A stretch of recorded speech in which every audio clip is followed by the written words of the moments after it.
Assalamu alaikum. This is Amar Manzoor Khan. So today I am here to cover the fourth chapter of our autonomic nervous system pharmacology, which is sympathomimetic drugs. तो let's start. इस chapter के अंदर हमने सबसे पहले क्या करनी है, क्लासिफिकेशन, और ये वाली सारी जो चीज़ें हैं क्लिनिकल यूजेस वगैरह ये सिंपल क्रैमिंग से रिलेटेड है, तो इसे हम बाद में कर लेते हैं। हम पहले कॉन्सेप्ट वाली चीज़ें कर लेते हैं। लेट्स सपोज यहाँ से बाईफेजिक इफेक्ट ऑफ एपिनेफ्रीन। तो सबसे पहले आपने जहन में रखना है कि जो एपिनेफ्रीन है ये कौन कौन से रिसेप्टर्स पे एक्ट करता है। एपिनेफ्रीन कौन कौन से रिसेप्टर पे एक्ट करता है। एपिनेफ्रीन हमारे पास अल्फा 1, अल्फा 2, बीटा 1 और बीटा 2 रिसेप्टर्स पे एक्ट करता है। एपिनेफ्रीन जब आता है तो ये सारे रिसेप्टर्स क्या होते हैं, एक्टिवेट हो जाते हैं। नॉर एपिनेफ्रीन हमारे पास अल्फा 1, अल्फा 2, बीटा 1 और बीटा 3, बीटा 2 पे एक्ट नहीं करता। कौन सा? Nor epinephrine. इसी तरह अब हम देखते हैं कि एपिनेफ्रीन का बाईफेजिक इफेक्ट, इसका क्या मतलब है। इसका मतलब ये है कि हाई डोजेस के ऊपर एपिनेफ्रीन की जब हम हाई डोजेस देते हैं तो एपिनेफ्रीन क्या कराती है, वेजोकंस्ट्रिक्शन। वेजोकंस्ट्रिक्शन का मतलब ये है कि उसके जो अल्फा 1 रिसेप्टर्स हैं, अल्फा 1 इफेक्ट है वो आता है। अल्फा 1 इफेक्ट क्या कराता था, हमने पिछली वीडियो में पढ़ा था कि अल्फा 1 जो है वो वेजोकंस्ट्रिक्शन कराता है रिसेप्टर्स। ठीक है, तो ये क्या कराता है, एपिनेफ्रीन वेजोकंस्ट्रिक्शन करा देगा थ्रू अल्फा 1 इफेक्ट। उसके बाद लो डोजेस के ऊपर या हाई डोजेज हों लेकिन हम क्या करें, अल्फा ब्लॉकर्स दे दें। जब अल्फा ब्लॉकर दे देंगे हाई डोजेज में तो अल्फा 1 इफेक्ट आएगा, नहीं आएगा। बाकी क्या बचा, जो एपिनेफ्रीन का मेन इफेक्ट है वो क्या होता है, बीटा 2 इफेक्ट। बीटा 2 इफेक्ट में क्या हो रही थी, हर जगह रिलैक्सेशन हो रही थी। अब एपिनेफ्रीन विल कॉज वेजोडाइलेशन। जब वेसल्स की रिलैक्सेशन होगी तो वहां क्या हो जाएगी, वेजोडाइलेशन। ये क्या है, beta 2 effect. These two opposite effects at blood vessels in two different doses is called biphasic effect of epinephrine. बाकी ये पेज हम बाद में करते हैं। इसके बाद हमारे पास आ जाता है कि effect of epinephrine on blood vessels of skeletal muscle. फिर अगेन सेम, एपिनेफ्रीन के बीटा 2 रिसेप्टर्स हैं, बीटा 2 रिसेप्टर्स पे एक्ट करेगा और उसके थ्रू क्या कराएगा, वेजोडाइलेशन कराएगा। कहाँ पर, स्केलेटल मसल का जो वेस्कुलर बेड है ना वहाँ पर। ठीक है, उसके बाद how epinephrine improves the condition of anaphylactic shock. अब शॉक जो होता है वो किस वजह से होता है, लो ब्लड प्रेशर की वजह से, काफ़ी ब्लड प्रेशर। इसके अंदर क्या हो जाएगा, हाइपोटेंशन होती है, ब्रोंकोस्पैज्म होता है, एनाफाइलेक्टिक शॉक की बात कर रहा हूँ, और क्या हो जाता है, एंजियोएडिमा। अब एपिनेफ्रीन इसके अंदर क्यों यूज़ करते हैं हम, इस कंडीशन को कैसे, ड्रग ऑफ चॉइस होता है एनाफाइलेक्टिक शॉक के अंदर क्या, एपिनेफ्रीन। एपिनेफ्रीन क्या करता है, सबसे पहले तो बीटा 2 रिसेप्टर्स पे एक्ट करेगा और ब्रोंकाई की क्या करा देगा, ब्रोंकोडाइलेशन करा देगा। ठीक हो गया। उसके बाद एपिनेफ्रीन अल्फा 1 रिसेप्टर्स के थ्रू क्या करेगा, ब्लड वेसल्स की वेजोकंस्ट्रिक्शन करा के जो उसका ब्लड प्रेशर है ना उसको इंक्रीज कर देगा, मेंटेन करेगा। ठीक है, एपिनेफ्रीन एक्ट करता है physiological antagonist of mediators of anaphylaxis. ऐसी चीजें जो एनाफाइलेक्सिस करा रही हैं उनका क्या है, एंटेगनिस्ट है फिजियोलॉजी। कौन, एपिनेफ्रीन। अब हमने देखने हैं एपिनेफ्रीन के adverse effect. Adverse effect of epinephrine में क्या आ जाता है कि ये एंजाइटी कराता है, फेयर, टेंशन, हेडेक, ट्रेमर्स। ये ट्रेमर्स काफ़ी इंपॉर्टेंट है इसका। उसके बाद पल्मोनरी एडिमा और हाइपरग्लाइसीमिया, ये एडवर्स इफेक्ट हैं किसके, एपिनेफ्रीन के। Uses of beta 2 agonists. Beta 2 agonist क्या होंगे हमारे पास, एल्ब्यूटिरोल, टर्ब्यूटालिन, प्रोट्रेनिनोल, ये वगैरह वगैरह। इसके बाद हमारे पास हमने इनके क्या देखने हैं, यूजेस देखने हैं। ट्रीटमेंट ऑफ ब्रोंकोस्पैज्म में यूज होते हैं। ब्रोंकोस्पैज्म का ट्रीटमेंट, क्योंकि इन्होंने क्या करानी है, ब्रोंकोडाइलेशन। अब वो ये कौन सी कंडीशंस हैं, एज्मा और chronic obstructive pulmonary disease, COPD. Act as a tocolytic. Tocolytic क्या होते हैं, यूटेराइन रिलैक्सेशन करवाते हैं ये। ठीक है, तो ये यूटेराइन रिलैक्सेशन करवाता है, जो हमारा मतलब ऐसे समझ लें कि यूरिनरी वॉइडिंग जो होती है ना उसे अपोज करता है। उसके बाद है सप्रेस प्रीमेच्योर लेबर। किस तरह से, इसने क्या करना है, हमारे पास जो यूट्रस के स्मूथ मसल्स है उनको जाके रिलैक्स करना है, जिसकी वजह से ये क्या करेगा, सप्रेस करेगा किसको, प्रीमेच्योर लेबर को। अगला क्वेश्चन है हमारा कि mechanism of bradycardia produced by infusion of nor epinephrine. अब नॉर एपिनेफ्रीन का कौन कौन से इफेक्ट होते हैं, अल्फा 1, अल्फा 2, बीटा 1 बस, और बीटा 3। अब हम अल्फा 1 और बीटा 1 को देखेंगे। अल्फा 2 जो है वो सिंपैथोलिटिक एक्शन है, इसलिए उसको हम यहाँ कंसीडर नहीं करेंगे। हम किसको करेंगे, अल्फा 1 और बीटा 1 को। अब ये नॉर एपिनेफ्रीन अल्फा 1 के थ्रू क्या कराएगा, वेजोकंस्ट्रिक्शन, जिसकी वजह से क्या होगा, ब्लड प्रेशर इंक्रीज हो जाएगा। Nor epinephrine increases blood pressure. अब जब ब्लड प्रेशर इंक्रीज होगा तो जो बैरो रिसेप्टर्स हैं वो स्टिमुलेट हो जाएंगे।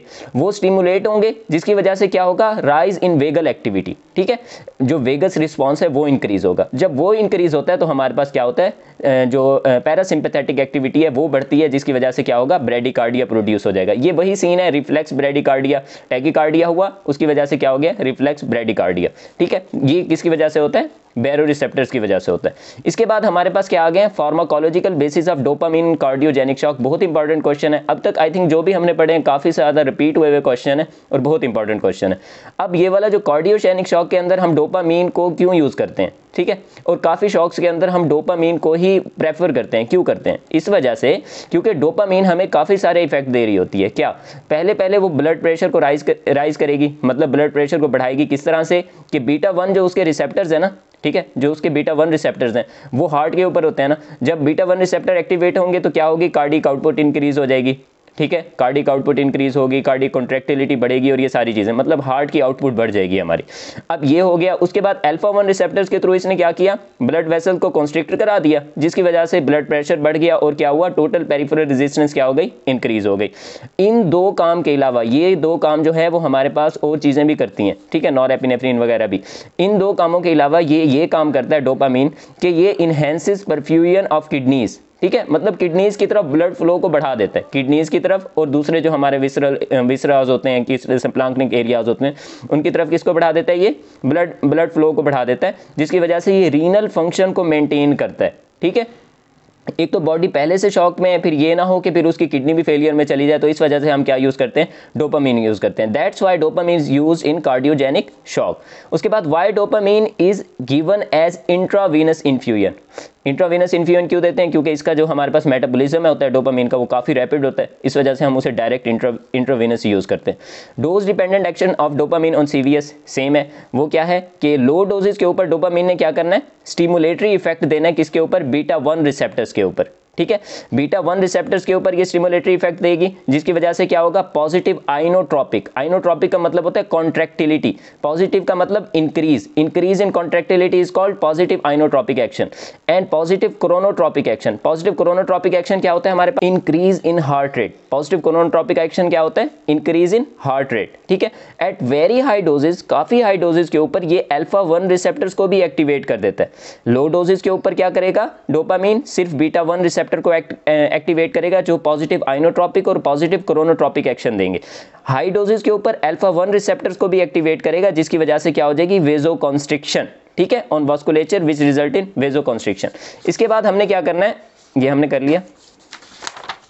इसके बाद हमने करना है why dopamine is preferred over norepinephrine in some shocks. ये मैं आपको पहले बता चुका हूँ। डोपामिन क्या करेगी, ब्लड प्रेशर रेज करती है, किस तरह से, बीटा 1 रिसेप्टर के थ्रू हार्ट पे इंक्रीज करती है और हार्ट की आउटपुट को इंक्रीज करेगी, एक। दूसरा, अल्फा 1 रिसेप्टर्स के थ्रू ये क्या करेगी, टोटल पेरिफेरल रेजिस्टेंस को इंक्रीज करेगी वेजोकॉन्स्ट्रिक्शन के थ्रू और ब्लड प्रेशर को इंक्रीज हो जाएगा, दूसरा। तीसरा, ये क्या करेगी, enhances the perfusion of kidneys and splanchnic areas, ठीक हो गया। अब इसकी वजह से क्या होगा, परफ्यूजन ऑफ किडनीज की वजह से जो हमारा किडनी का फंक्शन है वो मेंटेन रहेगा, ठीक है। Increase blood flow to the kidneys, enhances the GFR and causes diuresis. अब नॉरएपिनेफ्रिन ये काम नहीं करा सकती, आखिरी वाला। ये क्या करती है, वेजोकॉन्स्ट्रिक्शन कराती है ना, लेकिन वेजोकॉन्स्ट्रिक्शन के साथ ये किडनी की तरफ ब्लड नहीं भेजती। ये वेजोकॉन्स्ट्रिक्शन कराएगी लेकिन किडनी की तरफ ब्लड भी भेजेगी, ताकि किडनी का फंक्शन मेंटेन वो ना हो, कंप्रोमाइज ना हो। जबकि नॉरएपिनेफ्रिन ऐसा नहीं करती, diminished blood supply to the kidney and may reduce the renal function, ठीक है। That's why dopamine is preferred over norepinephrine in some shocks.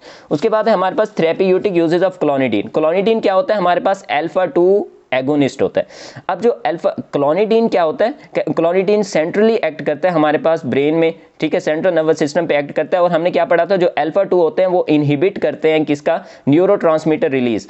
हमारा सिंपैथेटिक नर्वस सिस्टम का जो न्यूरोट्रांसमीटर है नॉरएपिनेफ्रिन, उसके रिलीज को इनहिबिट करता है कौन, अल्फा 2 एगोनिस्ट। अब क्लोनिडीन क्या है, अल्फा 2 एगोनिस्ट। अब ये क्या करेगा, हमारा सिंपैथेटिक, ओवरऑल सिंपैथेटिक एक्टिविटी को कम करेगा। सिंपैथेटिक एक्टिविटी क्या कर रही थी हमारे पास, हमारा जो ब्लड प्रेशर था उसे इंक्रीज करा रही थी, लेकिन जब ये उसको डिक्रीज करेगा तो ट्रीटमेंट ऑफ हाइपरटेंशन के अंदर हम यूज करेंगे। हाइपरटेंशन है, अल्फा 2 एगोनिस्ट दे दो, हाइपरटेंशन को कम कर देगा। दूसरा क्या है हमारे पास, ये मिनिमाइज करता है सिम्टम्स ऑफ ओपिएट विथड्रॉल। वो किस तरह से कि इसने क्या करना है, सीएनएस का जो सीएनएस की जो एक्टिविटी है उसे डिक्रीज करा देनी है, जिसकी वजह से ये विथड्रॉल इफेक्ट भी डिक्रीज हो जाते हैं। टोबैको स्मोकिंग और बेंजोडाइज़ेपिन्स की उसके अंदर भी हम ओवरडोज के अंदर भी इसे यूज कर सकते हैं। उसके बाद management of attention deficit hyper activity disorder, इसे ADHD कहते हैं, उसके अंदर भी ये यूज होता है हमारे पास। उसके बाद हमने करना है सिंपैथोमाइमेटिक्स during acute attack of एज्मा।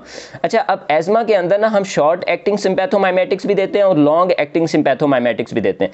Short acting acute attack में आती हैं, लॉन्ग एक्टिंग एक्यूट अटैक में नहीं आती, लेकिन हम एजमेटिक पेशेंट्स में यूज करते हैं।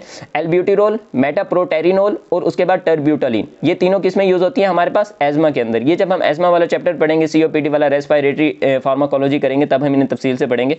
इसके बाद हमारे पास क्या है? अर्फोमोटिरोल, उसके बाद फॉर्मोटिरोल, इंडेकाटिरोल और सार्मेटिरोल। ये क्या है? लॉन्ग एक्टिंग है, ठीक है। ये लॉन्ग एक्टिंग बीटा एगोनिस्ट है और ये क्या है हमारे पास? Short acting beta 2 agonist. इस वजह से हम इन्हें किस में यूज करते हैं? असल में इन्होंने क्या करानी होती है? ब्रोंकोडाइलेशन। उस वजह से हम इन सिंपैथोमाइमेटिक्स जो कि बीटा 2 एगोनिस्ट हैं उन्हें हम किस में यूज करते हैं? एस्मा में। अब हम अपने पहले पेज पे आ जाते हैं, जिसके अंदर हमने क्या करनी है? क्लासिफिकेशन वगैरह करनी है। वो क्या है हमारे पास? सबसे पहले क्लिनिकल नहीं, पहले ये करते हैं क्लासिफिकेशन ऑफ सिंपैथोमाइमेटिक्स। सिंपैथोमाइमेटिक्स की क्लासिफिकेशन आपके कैटजन के सबसे पहले जो पेज है ना, उसके ऊपर हर चैप्टर की दी हुई होती है। एएनएस की बहुत ज़्यादा इंपॉर्टेंट है, तो आपने वो नहीं छोड़नी। डायरेक्ट एक्टिंग होती है, इनडायरेक्ट एक्टिंग। डायरेक्ट एक्टिंग जो हमारे सिंपैथेटिक नर्वस सिस्टम के जो रिसेप्टर्स है ना, डायरेक्टली उन पे जाके एक्ट करेंगी, उनकी एक्टिविटी को इंक्रीज डिक्रीज करा दें, वो क्या होती है? Direct acting. Indirect acting receptors को कुछ नहीं कहती, लेकिन साइनैप्स के अंदर जो हमारा न्यूरोट्रांसमीटर है ना, उसका या तो उसका रिलीज बढ़ा देती हैं, या वहाँ पर जो उसका टाइम है वो इंक्रीज करा देती हैं, या उसका यहाँ मतलब ये चीज़ है ना, इसके अंदर या तो नॉरएपिनेफ्रिन की तादाद बहुत ज़्यादा हो जाएगी, पहले 500 थे तो अब 1000 हो जाएंगे, ठीक है, मैं एग्जांपल दे रहा हूँ। उसके बाद या ये क्या काम करेगी कि यहाँ पर इसका जो रीअपटेक है उसे कम करके यहाँ पर जो इसका टाइम है ना वो इंक्रीज करा देंगे, ताकि वो एक्टिवेट ज़्यादा देर तक करता रहे। अब डायरेक्ट एक्टिंग की तरफ आते हैं, तो हमारे पास अल्फा एगोनिस्ट भी हैं, बीटा एगोनिस्ट भी हैं, डोपामीन एगोनिस्ट भी हैं। अल्फा एगोनिस्ट अब हमारे अल्फा 1 और अल्फा 2 है। अल्फा एगोनिस्ट ऐसे अल्फा एगोनिस्ट जो अल्फा 1 को भी एक्टिवेट करें और अल्फा 2 को भी एक्टिवेट करें, वो होते हैं नॉन सेलेक्टिव। लाइक वो ये नहीं देख रहे हैं कि हमारे पास अल्फा 1 रिसेप्टर एक्टिवेट हो रहा है या अल्फा 2, वो दोनों को कर रहे हैं, तो ये क्या हो गया? Non selective.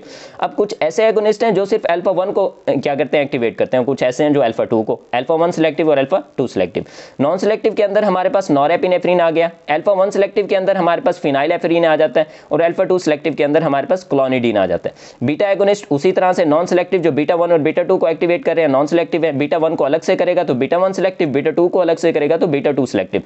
अब हमारे पास नॉन सेलेक्टिव में आइसोप्रोटेरिनोल आ गया, बीटा 1 सेलेक्टिव के अंदर हमारे पास डोब्यूटामीन आ गया, और बीटा 2 सेलेक्टिव के अंदर हमारे पास क्या आ जाता है? एल्ब्यूटिरोल आ जाता है। टर्ब्यूटालिन और मेटाप्रोटेरिनोल, साल्मेटिरोल, इंडेकाटिरोल वगैरह किस में आ जाते हैं? बीटा 2 सेलेक्टिव में।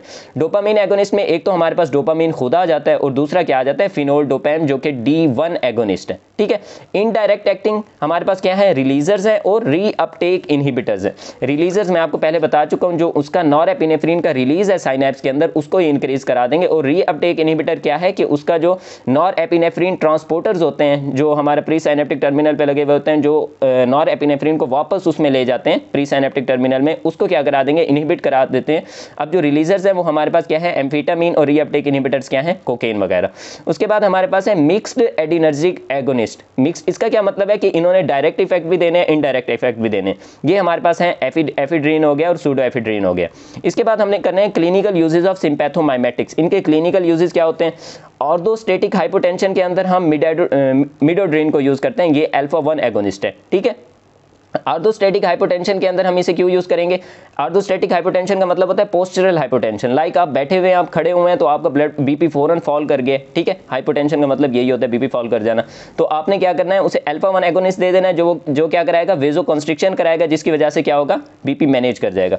उसके बाद है हाइपरटेंशन बाय क्लोनिडीन। क्लोनिडीन क्या है? हमारे पास अल्फा 2 एगोनिस्ट है, जिसने जाके क्या करना है? सिंपैथेटिक एक्टिविटी को डिक्रीज करना है। डिक्रीज करेगा वो क्या, किसके थ्रू करेगा? मतलब जब डिक्रीज करेगा तो हमारे पास हाइपरटेंशन मतलब हम ट्रीट कर लेंगे। उसके बाद कार्डियोजेनिक शॉक और एक्यूट हार्ट फेलियर के अंदर हम डोब्यूटामीन यूज करते हैं, बीटा 1 एगोनिस्ट, जो क्या करता है? हार्ट की कॉन्ट्रैक्टिलिटी को बढ़ाता है। उसके बाद हमारे पास हार्ट की रिदमिसिटी को बढ़ाता है, और ये सारे काम करता है। उसके बाद एस्मा के अंदर और सीओपीडी के अंदर हम एल्ब्यूटिरोल बीटा 2 एगोनिस्ट पढ़ेंगे, वो मैंने आपको बता दिया, मतलब यूज करेंगे। उसके बाद है यूरिनरी अर्जेंसी के अंदर हम बीटा 3 एगोनिस्ट यूज करते हैं। हाँ, बीटा 3 रिसेप्टर्स होते हैं, पिछली वीडियो में मैंने आपको बताया था कि वो हमारे पास कहाँ होते हैं? Adipose tissue. उसके अलावा वो यूरिनरी सिस्टम में भी होते हैं, ठीक है।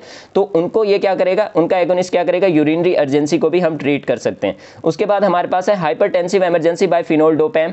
ये मैंने आपको बताया D1 रिसेप्टर्स किस तरह, D1 जो है क्या नाम है, डोपामिन रिसेप्टर्स के ऊपर जब उनकी एक्टिवेशन होती है तो वो किस तरह से काम करते हैं, ये हाइपरटेंसिव इमरजेंसी के अंदर हम यूज़ कर सकते हैं। उसके बाद हमारे पास है Parkinson disease and prolactinemia by bromocriptine, ये D2 एगोनिस्ट है। अब जो डोपामीन का रिलेटेड फार्माकोलॉजी है ये हम ना जो डिटेल के साथ CNS में पढ़ेंगे, तो वहाँ पर मैं आपको ये बहुत डिटेल से बताऊंगा कि ये प्रोलैक्टिनीमिया कैसे कराता है, मतलब उसके अंदर कैसे यूज़ होता है, पार्किंसन डिजीज़ में कैसे यूज़ होता है, इनके डोपामीन के डिफरेंट पाथवेज होते हैं, नाइग्रोस्ट्राइएटल और दूसरे, ठीक है।